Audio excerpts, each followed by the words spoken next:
Bonjour à tous, j'espère que vous allez bien. On se retrouve pour une nouvelle vidéo sur le brevet. Life after death.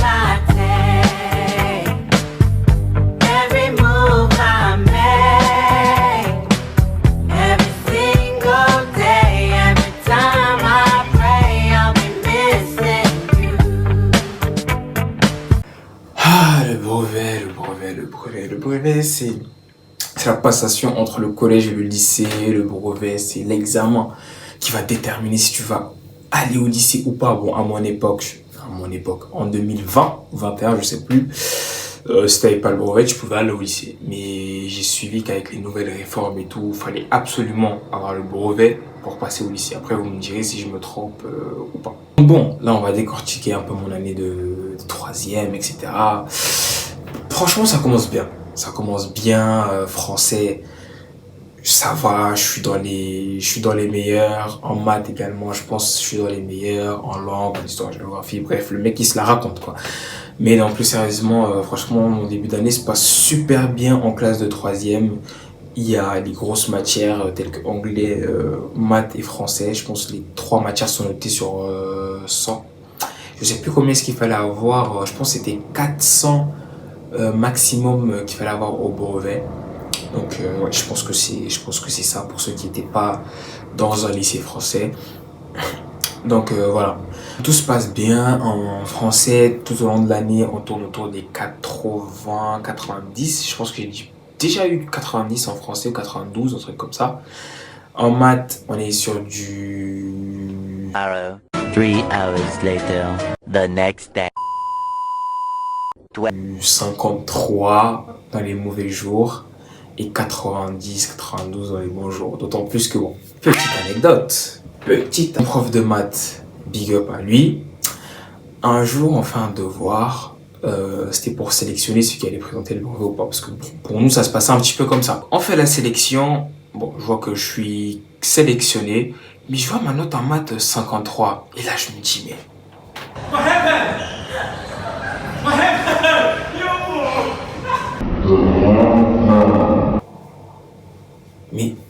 Mais que se passe-t-il?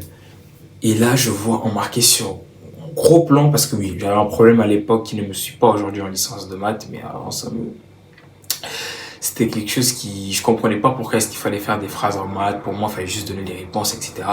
Et là, il m'avait écrit en gros, tu n'es pas un robot. Et il y avait la note initiale 85.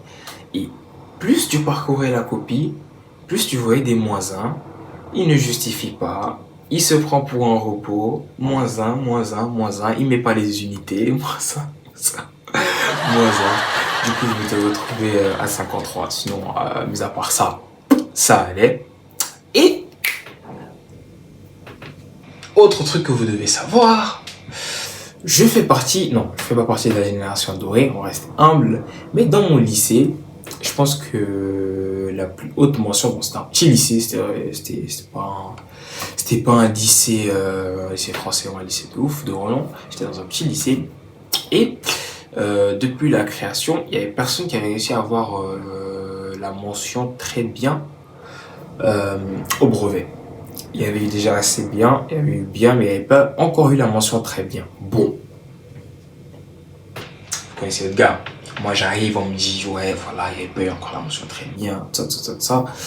Je me dis, et pourquoi pas? Et si j'étais l'élu? Et si non, j'arrête ça.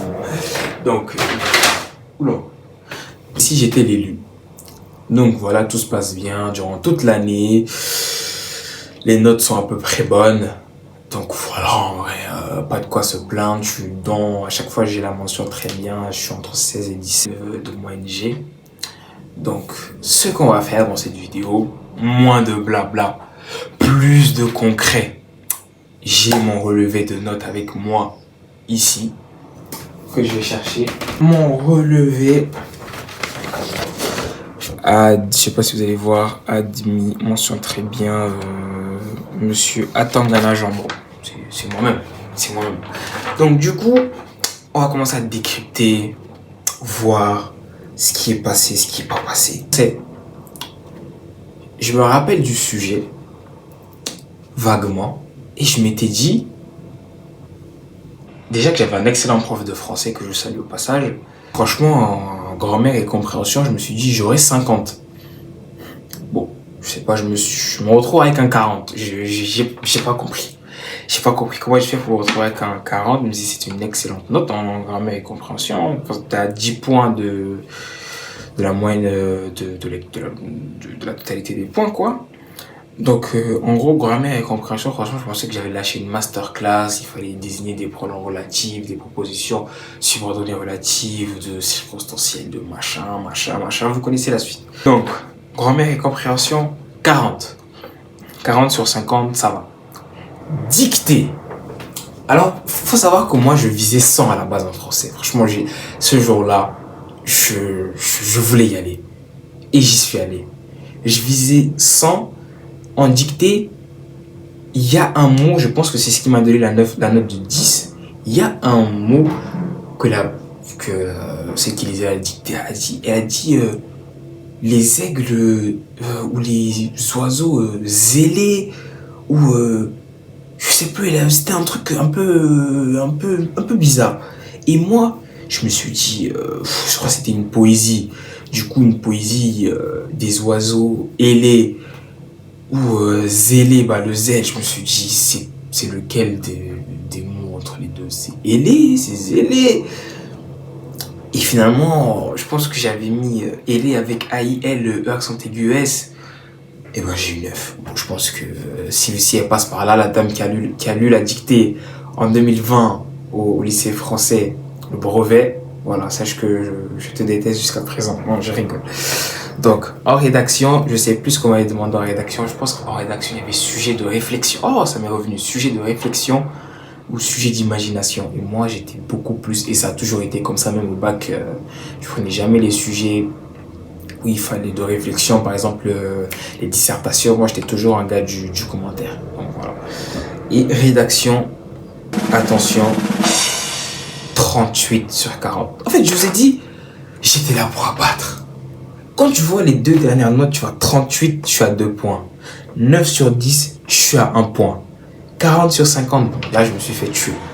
Pour un total de 87 sur 100. Ce qui est pas mal. Mathématiques. Bon, moi il faut savoir que j'ai un gros souci avec les mathématiques. Lorsque je les fais chez moi, je suis bon. Lorsque je les fais toute l'année, je suis bon. Le jour de l'examen, je n'arrive jamais à savoir ce qui se passe. Et ça ne marche jamais pour moi. Je pense que j'étais deuxième de promo derrière un monsieur qui se reconnaîtra certainement, qui lui, je pense, avait eu 90 ou 100, je ne sais plus. J'ai eu 70 en maths. Je sais pas, que vous dire de plus? J'ai eu 70 en maths. Je suis une merde en maths. Ou j'étais une merde en maths. J'ai eu 70 sur 100. Donc bon, comme tout ça. Histoire, géographie, anciennement morale et civique. En fait, le souci avec l'histoire-géographie et tout le tralala, c'est que moi, j'étais quelqu'un, je lisais beaucoup quand j'étais petit, l'histoire, etc. Et du coup, je n'avais pas forcément besoin de réviser ce que nous, on faisait en classe, Première Guerre mondiale, Deuxième Guerre mondiale, les gueules cassées, je sais plus quand on parlait de l'Eurostar ou du projet qu'il devait avoir à Paris, enfin, ce genre de trucs géographiques, les reliefs et les machins. J'ai eu 33. Je pense que c'est vraiment l'histoire qui a carré parce que j'étais pas mal en histoire. Du coup, je connais plus les grilles de notation. Je crois que c'était 20, 20 et 10. Et quand je fais le ratio, c'est pas fameux. Donc, en vrai, je sais plus si j'avais eu peut-être 10, 10 et 13. Ou 13, 10, 10. Enfin bref, c'était mauvais. En sciences, où j'étais moins bon qu'en histoire-géographie, bizarrement, je me disais, si ça tombe sur je sais plus, je sais qu'il y avait SVT, technologie. Je me disais, si ça tombe sur technologie, parce que j'étais assez bon en technologie, j'aurais visé 50. Franchement, j'ai lâché une masterclass, j'ai eu 46. Ça s'applaudit. Ça s'applaudit. Bon. Langue vivante étrangère anglaise, c'est un très bon sujet. Je pense qu'on parlait un petit peu de ce qui se passait. Je sais plus si on parlait de Charles. Je sais plus c'est lequel des Charles ou des Henri qui a été roi ou je sais plus quoi en Angleterre là. On parlait d'allégeance à l'État, on parlait vraiment du Royaume-Uni, Scottish. On parlait de l'Écosse, des Écossais, on parlait de l'Écosse, du Pays de Galles, d'Irlande du Nord, etc. Et franchement, c'était un sujet qui m'avait beaucoup plu. Et donc, j'ai eu la note de 96 en anglais. Alors, je suis nul dans la vie de tous les jours en anglais. Je ne pratique pas. Et donc, décision, le 29 juin 2021 à Rouen. On salue tous les gens de Rouen qui passent par là. J'ai obtenu la mention très bien et j'ai finalement relevé le défi d'être le premier. C'est pas un flex, mais bon voilà, d'être le premier à avoir la mention très bien au brevet. Donc bon, si je devais revenir sur ça, je trouve que c'était ma première fois de passer un examen majeur. J'avais des appréhensions sur le brevet, mais franchement, tout s'était très bien passé pour moi. J'étais super bien encadré. Le lycée dans lequel j'étais, franchement, si tu te l'as donné un petit peu, tu étais très bien encadré, pardon, très bien formé. Et, et donc, voilà, je ferai une prochaine vidéo dans laquelle je parlerai de mon baccalauréat, ensuite licence, master, etc. Au fur et à mesure qu'on ira de l'avant. Donc, n'hésitez pas à vous abonner si vous êtes resté jusqu'à la fin et je vous dis à très bientôt.